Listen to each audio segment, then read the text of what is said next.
Legend has it that it was written by the Dark One. The Kinonomicon Ex Mortis. Roughly translated, good movie. of the dead.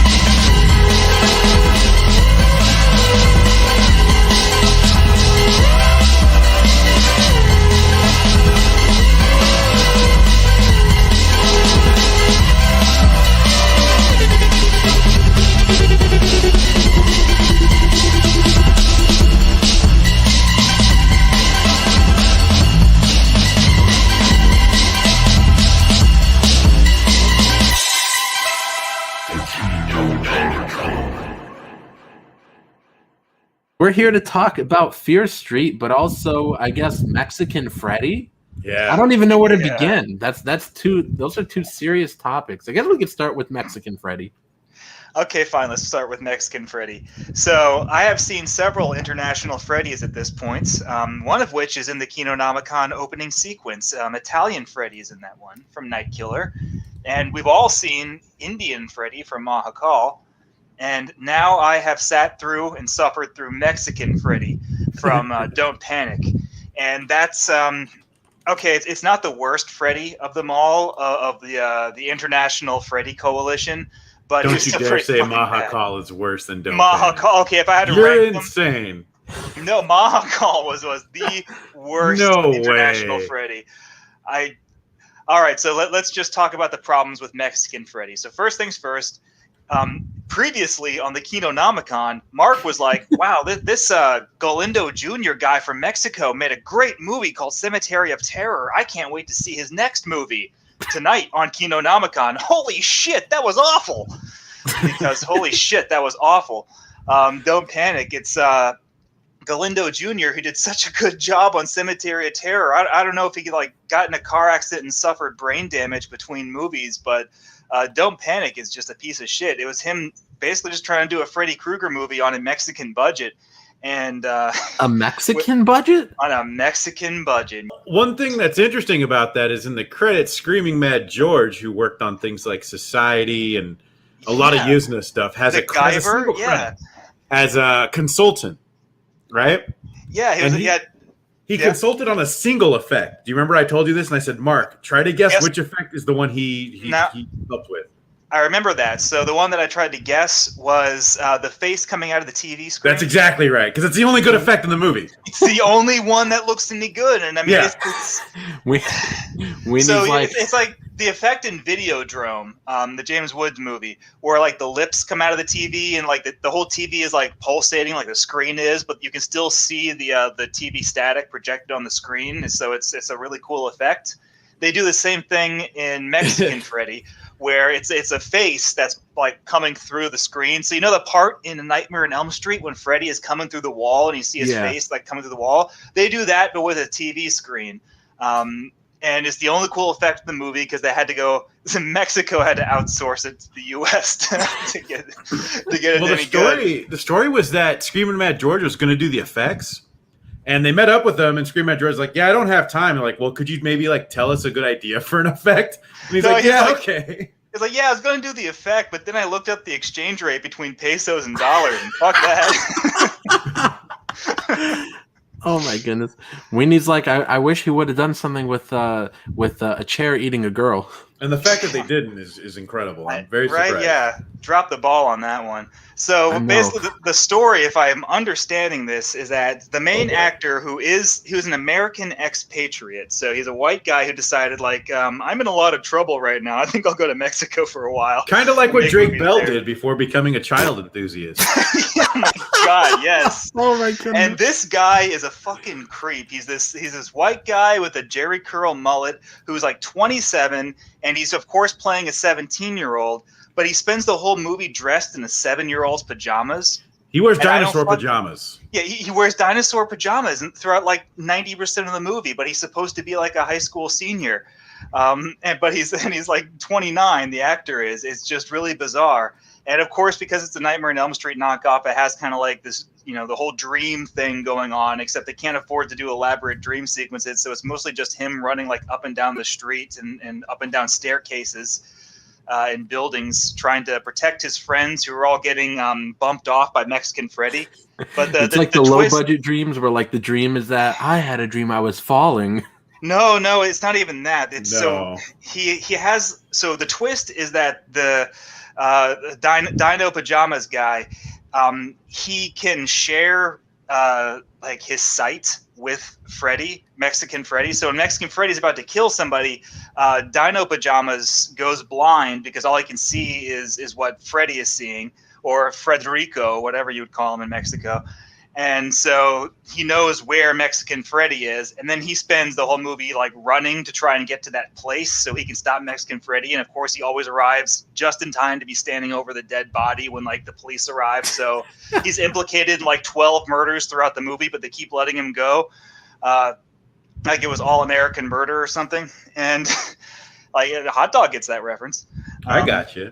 Yeah, but except without Christopher Walken.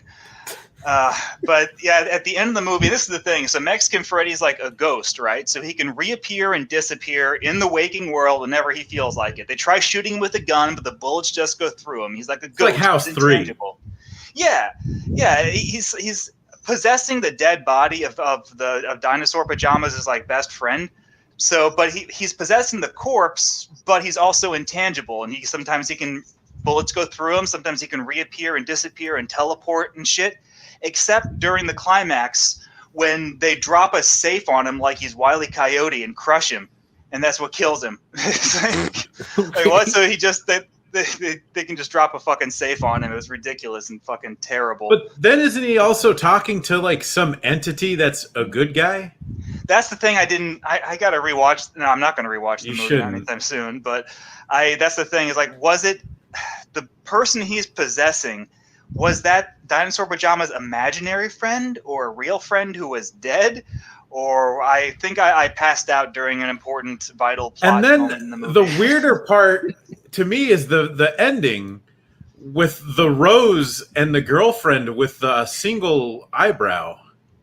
Yeah, weird unibrow girlfriend. One of my friends thought she was really hot and kept bugging me to sell my copy of Don't Panic to him. And I said, I'll think about it, because I don't really sell my movies, even if they're really bad. And he just bought it on his own, and he never buys movies. That's kind of creepy and weird, but okay. It's like, right. I would sell this to you, but I know what you're going to do with it. He's got a type, you know? Creepy. I mean, I think I dozed off during that movie, and that's how I missed the plot point of who exactly or what the fuck Mexican Freddy was possessing, because he has this, like, enchanted dagger. Instead of claws, he has an enchanted dagger, and that's his, like, slasher weapon that he's killing people with.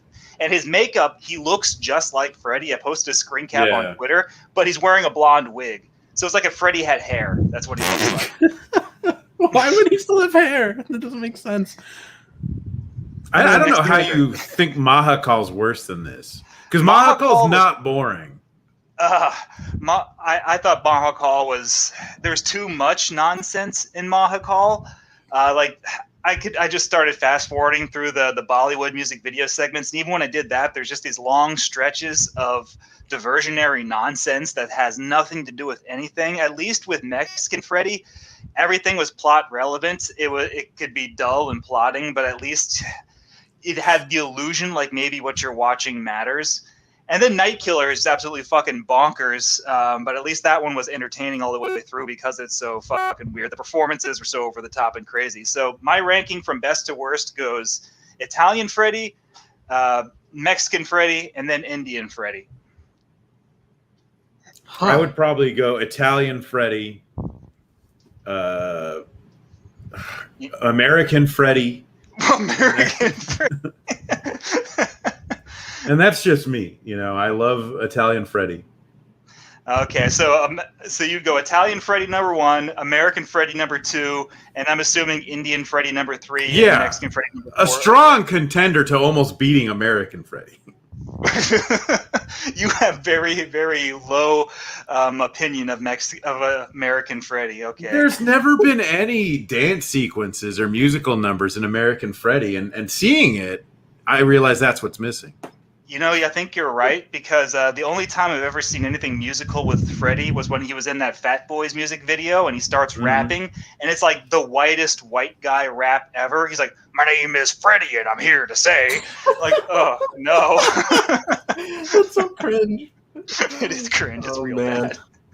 Italian Freddy, instead of blood, it's marinara sauce. Yes. He's like, how's that for a wet dream? He just falls through a bunch of marinara sauce. Oh, man. He's like, "Mamma mia, it's me, Federico." He does have that scene where he refers to Rick as a little meatball and then eats his head. Oh, yeah, like, "Oh, you little He had meatball." breadsticks for claws. Breadsticks.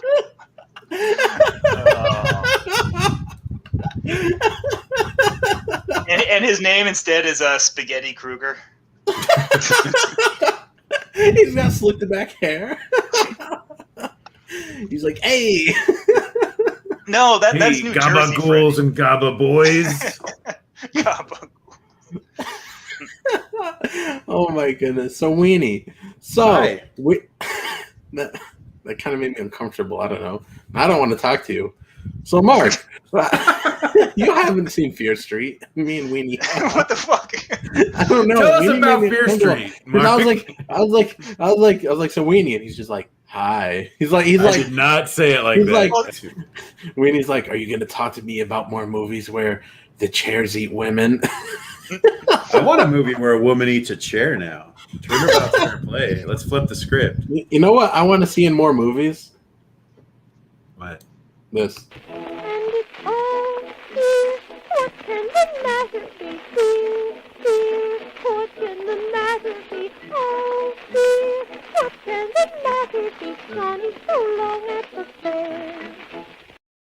I don't know why I kept that in StreamYard. I'm glad you did. I've got a new ranking. Wisconsin Freddy is the worst one of them all. Oh no.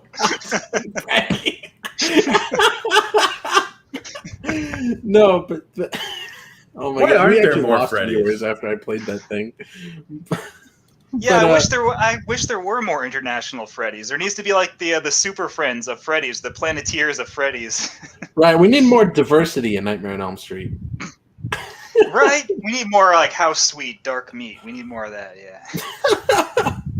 Do they ever Oh, take man. the idea of Freddy in the comics any further? Like there's other dream realms with other killers like Freddy?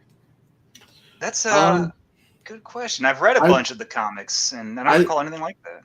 I read 2 issues because those things are very hard to find and they're very expensive. So I don't know why they don't reprint them. But I read 2, I think it was Nightmares on Elm Street, and it's a 2-issue series that was supposed to be 3 issues, but the 3rd issue never came out. It never got drawn, actually. I think they only wrote a script because the company, Innovation Comics, I think, they went out of business.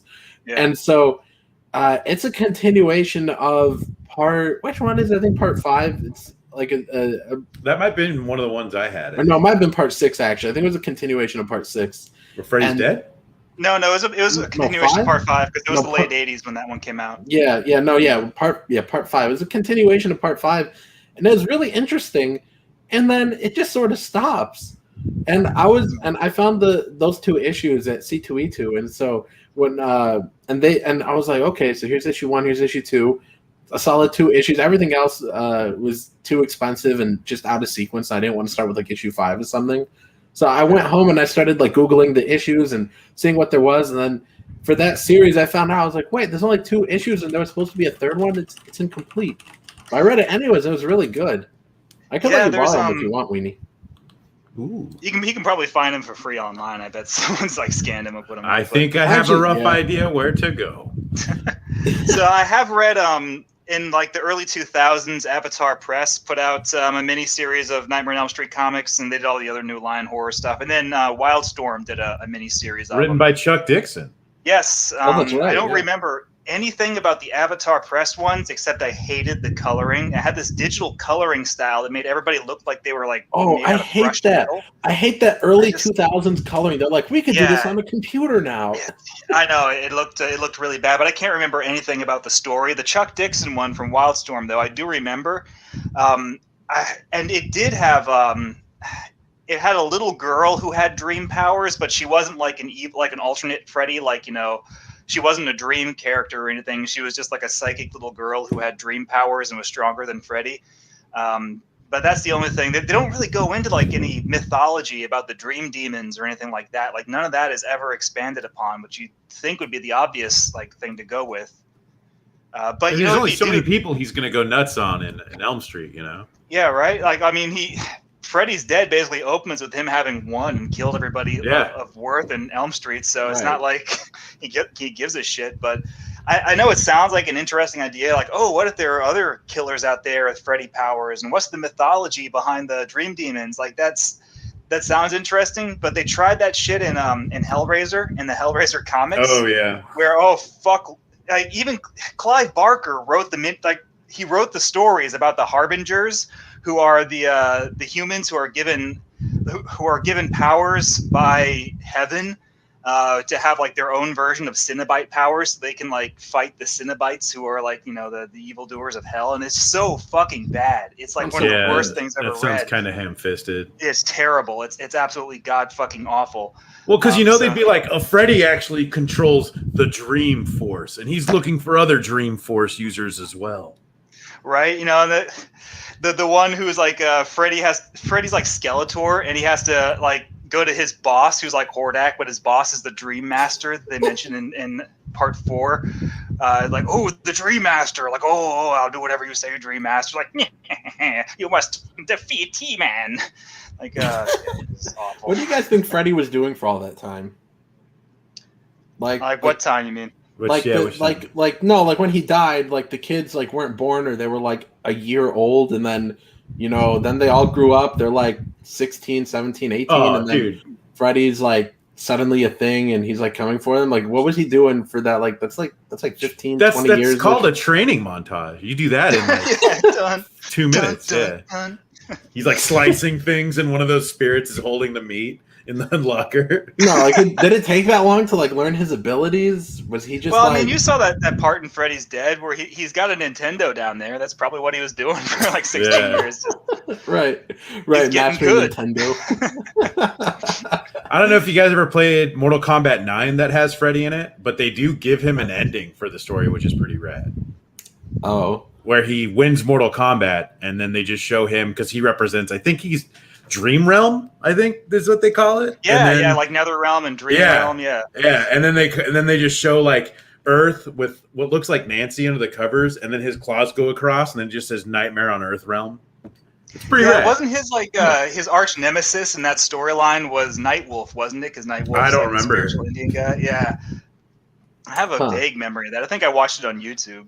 But no, when Freddy is just sitting down there in his boiler room for 16 years playing Nintendo, is probably like okay, deal. I won't go and start killing these kids until I beat Battletoads. You think they were probably like, you got to clean up your act too. We know you got the whole kid thing in your past. We want you to leave that behind. Be just a regular dude killing people. Don't be gross. So have either of you guys ever read any of the Fear Street books? No. I remember knowing of them, and I know some of the kids in my class in elementary school in the 90s did read them, but I didn't. I read the Goosebumps books like everybody else, but I never read the Fear Street ones. I actually always thought they were for girls, and that may be incorrect thinking. No, I don't blame you, because a lot of them, like, because I looked them up, at least half of them are like, I don't know, cheerleader, Fear Street mysteries, or like stuff like that, like the Babysitters Club. Right. Yeah. Right. So I don't know, because they weren't really around, I guess, by the time I was old enough to read. Because so is the Fear Street trilogy, the movies, are they adapting stories from the books? For the books an ongoing series, or are they all like? I tried to look into it, but it didn't. There's like a million books, but I think it's only like partially inspired by them. Like I think there's like 2 neighboring cities, like Shady Side and what was the other one, like Sunnyville or something? Spooky.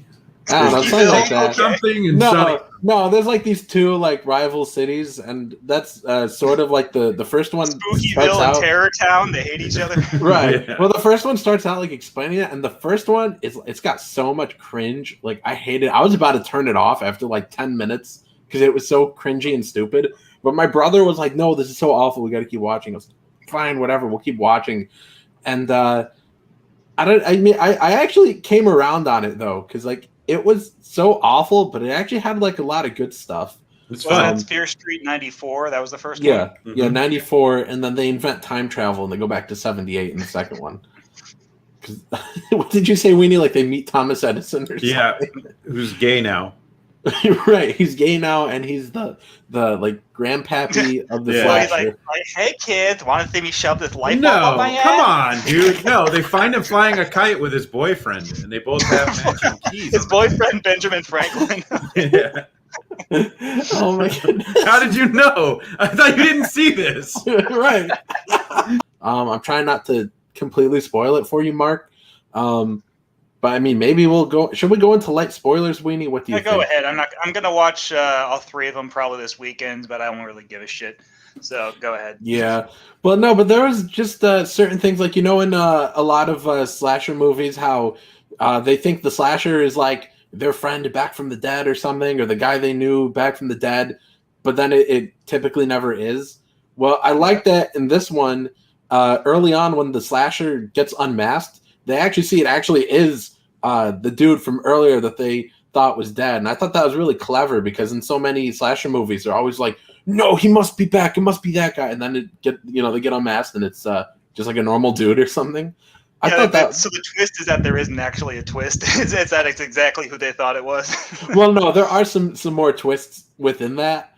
But no, I just thought that was clever. I thought it had a little too much cringe with like the characters and their relationships. This is something I said in my review. Like when a movie like Nightmare on Elm Street, when it starts and the characters feel like friends, and you sort of feel like when the camera started rolling, there was a world that existed here before that point, before the camera started rolling. And with Fear Street, it doesn't really feel like that. Like they just feel like a bunch of people that are existing around each other, but I didn't feel any moments of friendship.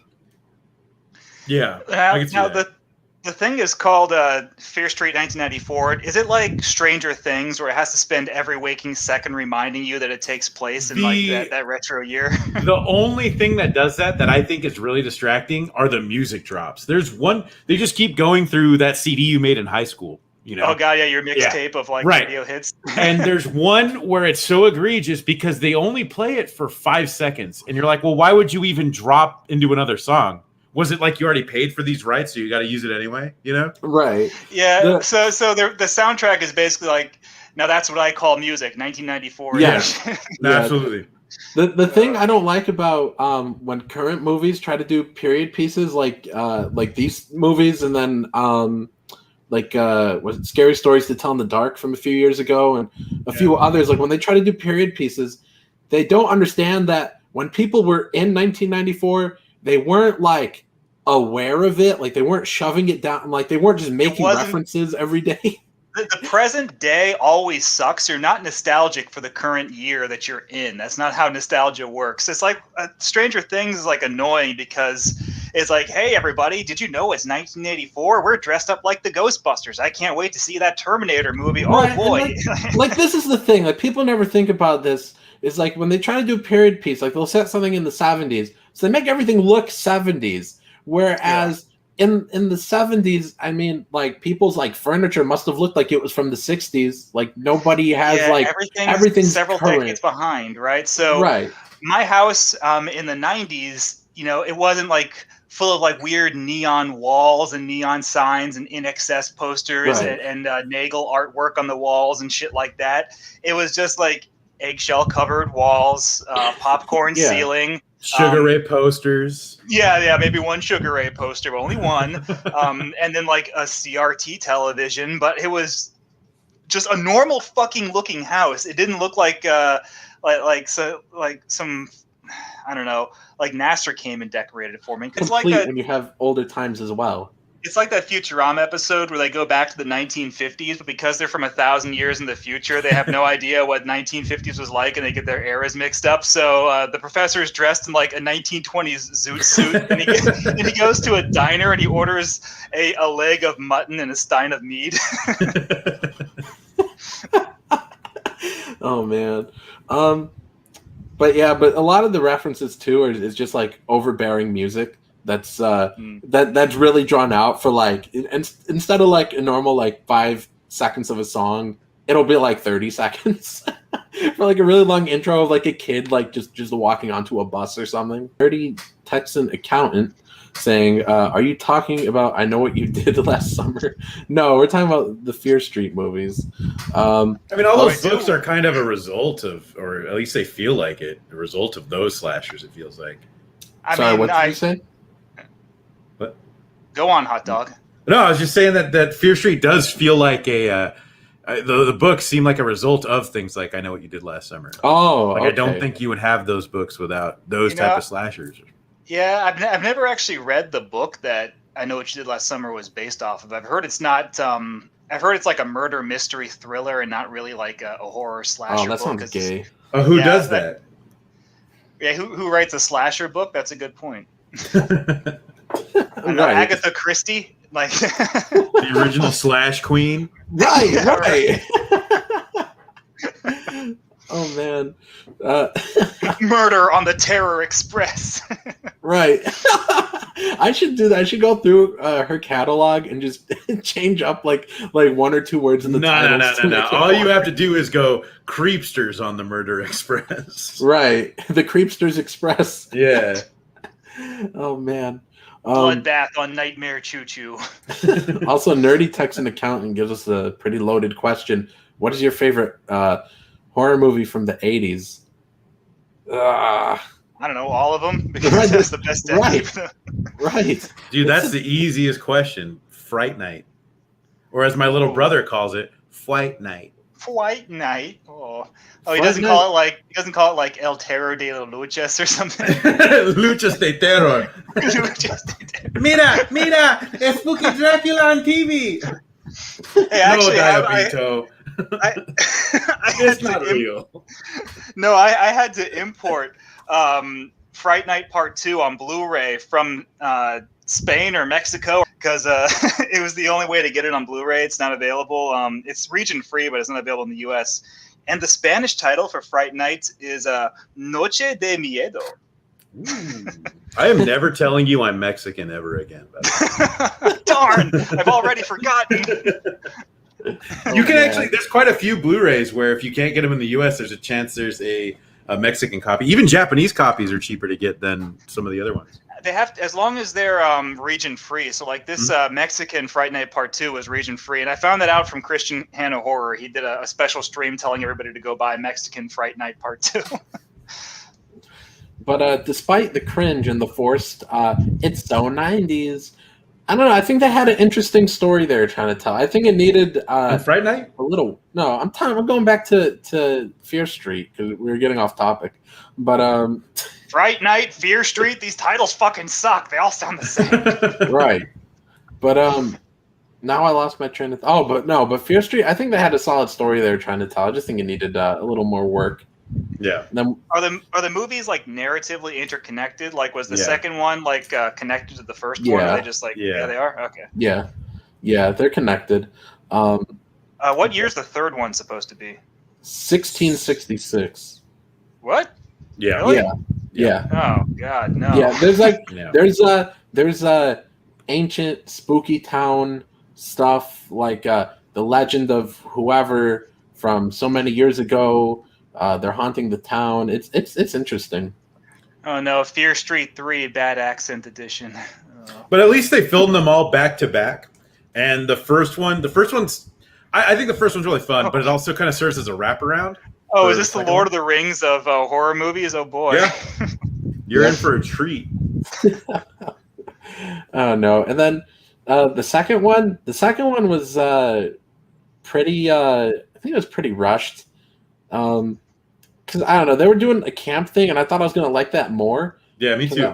Because I love camp slasher movies, but The first one actually ended up being a lot better because it wasn't so rushed. The second one, I don't know. I felt like they kept trying to like establish one thing, and then instead of exploring it or doing anything with it, they were just jumping into the next plot point without getting too spoilery.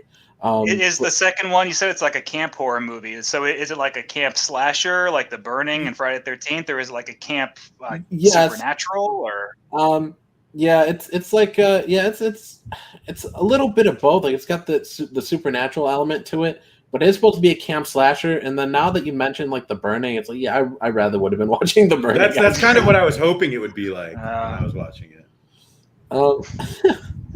Wait, you were hoping it'd be like what? Like it'd be like The Burning or what? Yeah, because the second one just kind of feels like kind of a nothing burger, really. Yeah. The second one was just like it existed. Like it gave a bunch of like it acted out the backstory we pretty much already knew. And it didn't offer any new insight. And that's exactly my problem with it. And I'm hoping 3 gives a little bit more than that. Yeah, that's why I've been putting off watching Fire Walk with Me, because I'm like, wait a second, we already know everything from before this. Yeah, that's a good point. So Fire Walk with Me it's neat because it dramatizes all the backstory that was only ever told to you, and it gives it to you in a chronological sequence. But it is all stuff you already knew. There is I don't know, that it has an extra subplot about the FBI agent who was sent to Twin Peaks before what's his name? Oh, before Dale. Before Dale, yeah. So it's about a different guy who was sent to Twin Peaks, and he goes on his little Twin Peaks adventure. I don't know, but he comes across almost like, I don't know, he feels almost like a fanfic character. He's like, so here's my self-insert on what would happen if he went to Twin Peaks and was very important in the death of Laura Palmer.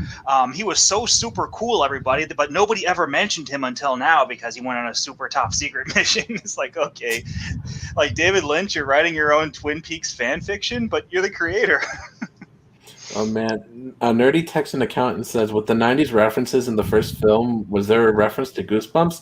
Well, it starts off in a bookstore. I can't remember if there were any Goosebumps books, but I know I saw Insomnia by Stephen King in the background, and I was just like, I hate that book. Well, the girl working in the bookstore is holding, I think, a Fear Street book. Yeah, I think it is a Fear Street book. Which is written by R.L. Stine. Yeah, well, yeah. So funny thing about R.L. Stine. So have you ever actually gone and looked up the release schedule, the publication schedule, and timeline for the original Goosebumps and Fear Street books? It was like 12 books. One a month? It was one a month for like 10 years. And that motherfucker was not writing one book a month for 10 years. Oh my God. Yes. Most of Goosebumps was ghost written by other authors, not R.L. Stine. Yeah. Now he can claim that. So he gave the inspiration for the books. Like he would be like, okay, so you're going to write a book about a kid who gets turned into a bee. And you're going to write a book with a sea monster in it. And you're going to write Night of the Living Dummy Part 5. I don't know, Cuckoo Clock of Doom or something. And you're going to write Girl Gets Eaten by Chair. It'd be kind of great if the R.L. Stine that we've seen isn't even him, but an actor for the real R.L. Stine. I would believe that because I remember looking when he made his cameo appearances in the Goosebumps TV series. Sometimes he'd be like the host or whatever. He always looked like he was wearing a rubber mask because he had like the weird wrinkly, saggy flesh and the big nose and the weird mole on his face. I was like, is that the fucking like the haunted mask from the Halloween episode that you're wearing? Is that what it was supposed to look like? That's actually pretty funny, but I don't know. I'm just realizing now. Yeah, most of those must have been ghost written. Yeah, I heard that too. There was I remember my YouTube ads were inundating me for like 6 months. I got those too. Because R.L. Stine was teaching an online course about writing horror fiction. And it's like, why am I going to pay for an online course from a guy who hired other writers to write his books for him? Wait, you didn't take it? I didn't take it, no, because it basically was just him going, you guys want to write? Fuck writing. Have a bunch of idiots do it for you. Put pennies on the dollar. I had a Taiwanese boy write this one. although most of those books, I mean, they're not very long, are they? They're like, how many words? No, do you they're think short, those are? and the typing's big too. Yeah, they you can knock one of those out in like an hour. I remember my brother would just sit down and read one, and it would take you twice as long to read an issue of Fangoria as it would to read a Goosebumps novel. And yeah, so like there's some like R.L. Stein's like, shit, I didn't write any one of those. Say cheese and die? Do you think I'm retarded? I got the autistic kid down the street to write that. I don't know. Say cheese and what the fuck? I don't know. I mean, those things must be like 10,000 words or something. I mean, I'm sure he could have done that. 10,000 words a month. That's not it's entirely. I guess it's possible, but I don't think so. I think it's one of those open secrets is that he just had ghostwriters knocking those things out. Especially when a lot of those books, if you sat down and you read them, they were consistent in the fact that they were targeted at like 8-year-olds as their primary audience. So they're very simply written.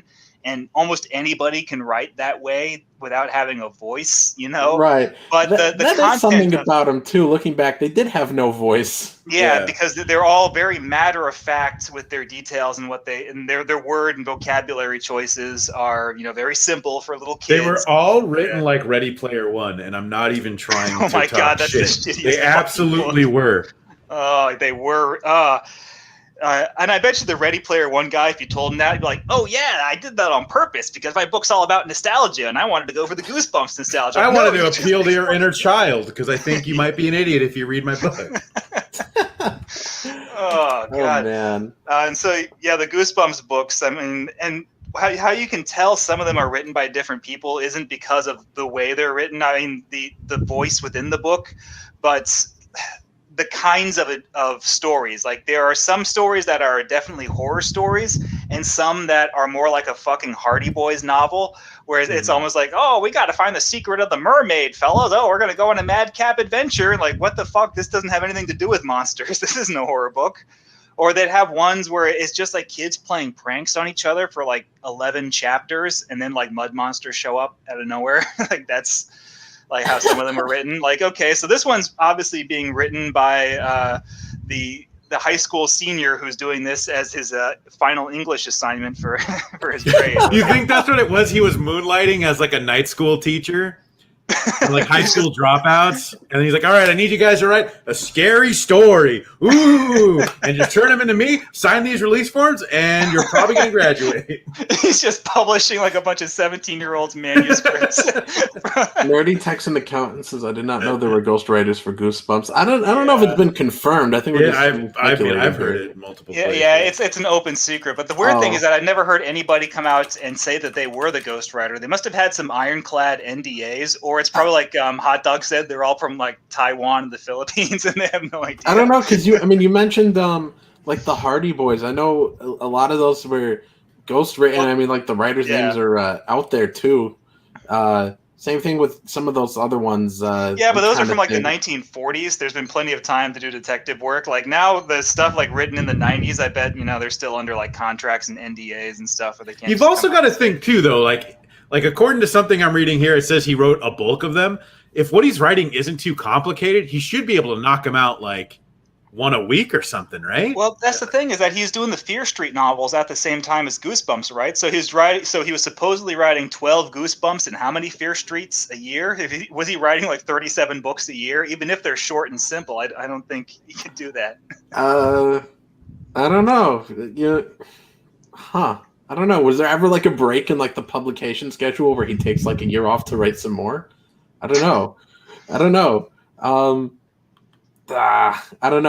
Yeah, I think my childhood's ruined now. Well, he used I actually met R.L. Stine at C2E2 a few years ago. Oh, yeah. But like the thing was, like I didn't have my Goosebumps books anymore. Those were from like, I mean, I had those in like 2004. So, oh man, you must have been like 2 years old. That's crazy. I was 7. But so I'm at C2E2, and there's like, I don't know, there's no like place to go to buy Goosebumps books, and I don't think he had anything with him actually at his booth. So I just went up and shook his hand, and I was like, "Oh, hey!" And then I gave him one of my books, my awful book actually.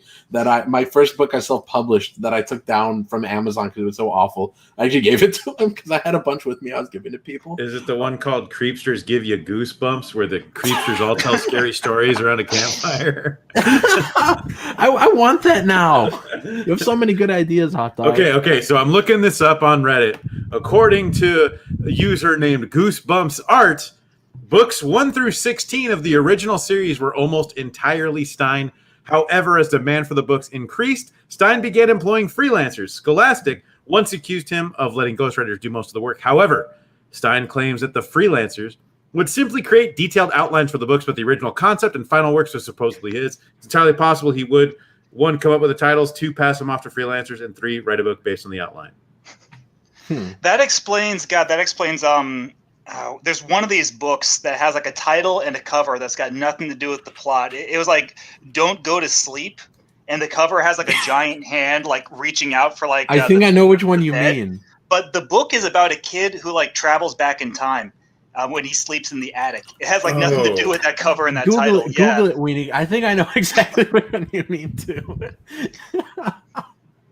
With the big hand on it.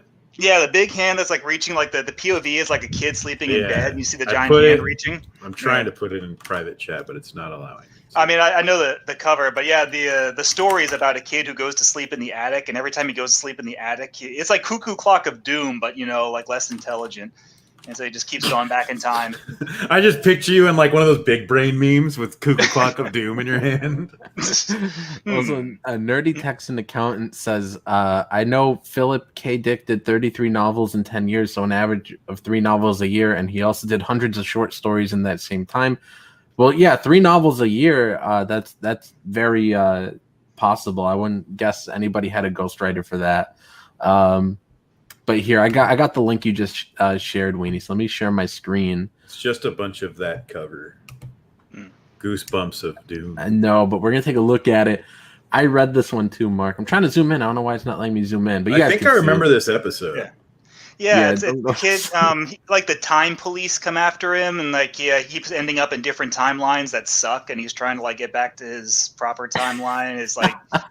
Like, what the fuck does this have to do with a giant scary hand coming out over the bed? I want to read that book, not the hell, whatever the hell is inside this thing. Yeah, man. You know, there was. I don't know if it already came out. I remember a few months ago there was this book announced where it was like a big hardcover of all the like Goosebumps cover art. Oh yeah, I ordered that. Yeah. How is it, Hot Dog? I had planned to pre-order it and I forgot to do it. It still hasn't come out yet. Oh wow, that sucks. Well, what are you gonna do? Well, so what's the street date on? Is it like October? It keeps changing. I actually haven't checked on it in a while because it just kept getting pushed out, and I just stopped checking. I'll check here in a sec. Huh. You know, you'd think it wouldn't be that hard to put a book out that collects just a bunch of existing art. It's not like they have to commission new pieces for it. They have to have somebody ghostwrite all the cats. all the text. Right. They got to ghostwrite where the ideas came from. I mean, at that point, you might as well just make it up and just put down anything. Like, I got this idea because I'm trying to think of like a goofy way to come up with an idea. That's such a sick ass gig, though. Just being R.L. Steiner, like, I don't know, kid turns into a bee. Shit. Yeah, all right. Just give me 18,000 words, and we'll call it a day. Like, do you want me to proofread them? Nah, it's okay. Fine. There's cover art for this book now. There wasn't before, and it doesn't have a date at all either. That's not a good sign. Oh, really? Yeah, but there's a cover, and that's a big improvement from before. It's crazy what they just ran Slappy the Dummy into the goddamn ground, man. I remember that. So I don't have my original Goosebumps, but I did go on eBay and I bought a hardcover collection of the Night of the Living Dummy that has like 1 through 3 in it. And that was my favorite. Yeah. So the first one is actually really, really good. It's actually got it's really good by the basis of Goosebumps, because Slappy's not even the main character in the first Night of the Living Dummy. Is this one dummy called Mr. Wood, who's got this huge throbbing boner made out of pine, and he's always so it's just really violent. Mr. Wood's like attacking this like 8-year-old girl who's the main character. And there's a part where he just starts strangling her, and then he throws her down the stairs, and then he jumps on her and starts strangling her again. It's like, and then her parents come out and see her in the hallway, like beat to shit at the bottom of the stairs, with like Mr. Wood, the ventriloquist dummy, like limp and hanging over her, like he's like pretending not to be alive. And they're like, "Honey, do you know what time it is? Go back to bed." They don't believe her. She's like bleeding profusely from the face, and she's got like a broken leg. She's like, "Mom, please, the dummy tried to kill me." And like, "You're going to school tomorrow, honey." Oh man, I think the last one I ever read was, I think, around like 2008 or 9 maybe. They started doing the series called Horrorland, which I think was a spin-off of one of the other books, and then it brought together Horrorland.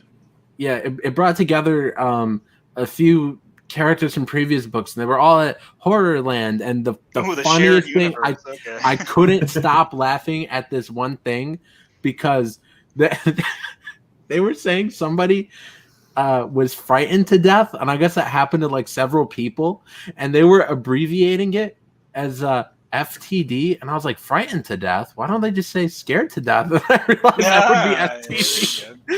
I couldn't stop laughing. But they did that on purpose. They knew everybody would do that little mental equation and figure it out on their own. But I read like that first one, and I was like, this is really good. And then I was like, but I'm 12 now. This is for 8-year-olds. So I never read the rest. Oh man. Nerdy texts in the count and says, "I remember that TV episode of Goosebumps. I remember that one too. They gave me a lot of anxiety." I remember I wanted to read Slappy the Dummy, but I had to psych myself up so much to read it because I was so scared of Chucky. Yeah, that's the thing too, is that the covers, that's why I want that art book to come out, is because the covers were so good. And I remember the cover was Slappy, especially there was Night of the Living Dummy 2, where like he's leaning against the bed and he just looks really creepy. And then you read the story, and they like neutered him between books. So instead of like trying to kill kids, he's like, "I'm gonna make you my slave," ha ha ha ha. And he's just playing pranks on them throughout the book. When you actually sit down and you read it, it's not nearly as scary as you remember or how you imagined it was gonna be. So you know the part in Child's Play 2, like the first 2 acts of the movie where Chucky's just playing pranks on Andy, like writing like curse words on his tests and getting him in trouble at school, and like breaking stuff at home and getting in trouble with his foster parents. Yes, that's the Night of the Living Dummy books, but without the cool ending where the puppet tries to kill them. It's the tedious part of Child's Play 2, just stretched out for a whole book. Oh man, I don't think I ended up reading all. How many parts did that go? 5, I think, right? It went on forever. Yeah, like, there's even now like a series called Slappy World. So Slappy World, like that's the name of the. That's the name of a strip club by the airport. I gotta look this up now. Slappy World, not that thing by the airport. I mean the book. Oh, sure. Slappy World. Yeah, let's see. Business Slappy now, World. Airport strip clubs later. Oh my goodness! Looks like there's already 1 million of them. Let's see the Wikipedia. Let's see how many there are. A lot of catching up. There's 16 of these things. Yeah, they even did a Bride of Slappy one where he got married to like his own version of Tiffany from Child's Play. Like they were way out of ideas. They were just watching the Child's Play movies and just knocking them off.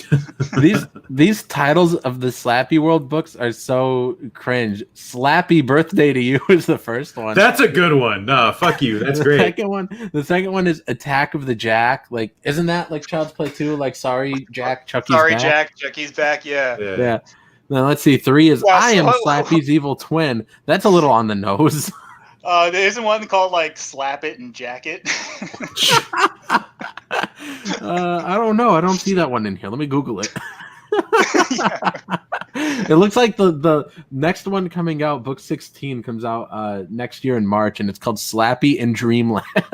Kind of surprising they've never had him fight Nazis. I just think that's what you know.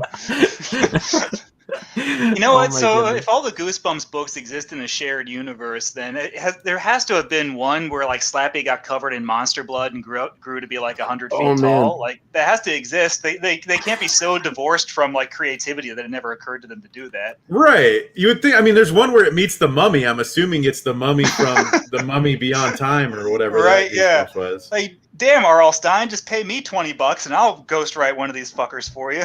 I'll link everything together. Yes. Oh man, I used to love the Monster Blood ones too. Those ones were The fun. one with the giant hamster. I remember that one. Yeah, good times, good times. I like the ones where the kids like died at the end.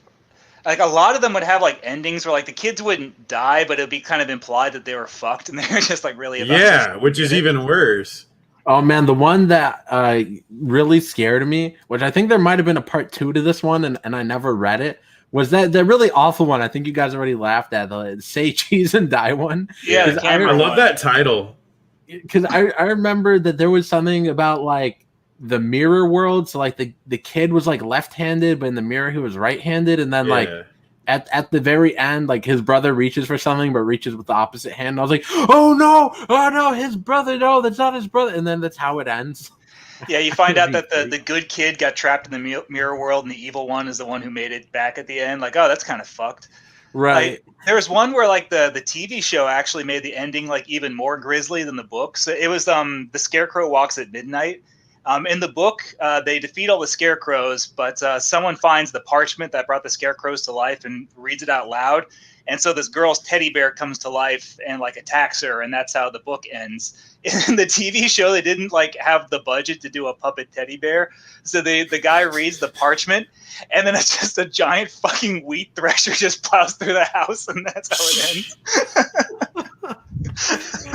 Oh man. So there is a Slappy World book titled "Monster Blood is Back." Oh, okay. Well, he better turn into a 100-foot Slappy.